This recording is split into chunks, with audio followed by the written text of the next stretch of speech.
அறிவுக்கும் ஞானத்திற்கும் அடையாளமாக இருப்பவர் யார் தெரியுமா? அவர்தான் கிருஷ்ணர். ஒரு சாதாரண மனிதர் அல்ல, தர்மத்தை காப்பதற்காக பூமியில் அவதரித்த தெய்வீக சக்தி.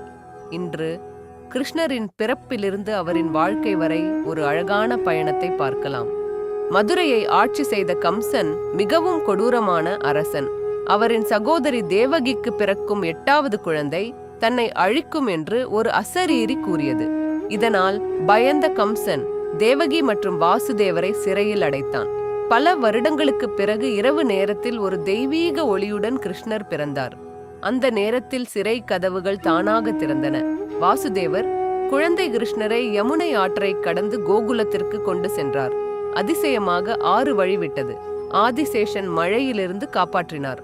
கோகுலத்தில் யசோதா மற்றும் நந்தகோபரின் வீட்டில் வளர்ந்தார் கிருஷ்ணர். சின்ன வயதிலேயே அவர் செய்த லீலைகள் அனைவரையும் ஆச்சரியப்படுத்தின. வெண்ணெய் திருடுவது, குழந்தைகளுடன் விளையாடுவது, குழல் வாசிப்பது எல்லாம் மக்களுக்கு பேரானந்தம் அளித்தது. ஆனால் அவர் சாதாரண குழந்தை அல்ல, பூதனை என்ற அரக்கியை அழித்தார். காளியன் பாம்பை அடக்கினார். கோவர்த்தன மலையை தூக்கி மக்களை காப்பாற்றினார். அவரின் ஒவ்வொரு செயலிலும் தெய்வீக சக்தி இருந்தது.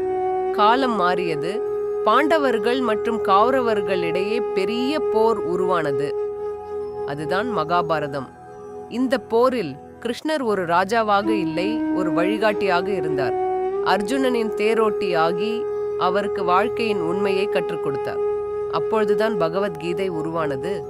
கிருஷ்ணர் கூறினார், உன் கடமையை செய், பலனை பற்றி கவலைப்படாதே. இந்த வார்த்தைகள் இன்றும் கோடிக்கணக்கான மக்களின் வாழ்க்கையை வழிநடத்துகின்றன. கிருஷ்ணர் ஒரு கடவுள் மட்டுமல்ல, அவர் ஒரு நண்பர், ஒரு ஆசிரியர், ஒரு வழிகாட்டி. அன்பு எப்படி இருக்க வேண்டும், வாழ்க்கையை எப்படி வாழ வேண்டும், தர்மத்தை எப்படி காப்பாற்ற வேண்டும் என்பதை அவர் உலகிற்கு கற்றுக் கொடுத்தார். அதனால்தான் இன்றும் மக்கள் அவரை அன்புடன் வழிபடுகின்றனர். கிருஷ்ணரின் வாழ்க்கை ஒரு கதை மட்டுமல்ல, அது வாழ்க்கைக்கு ஒரு பாடம். அவரின் பெயரை நினைத்தாலே மனம் அமைதியாகும்.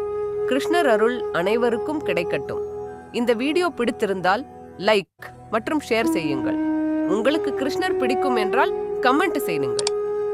இதைப்போல் வீடியோ வேண்டும் என்றால் சப்ஸ்கிரைப் செய்யுங்கள்.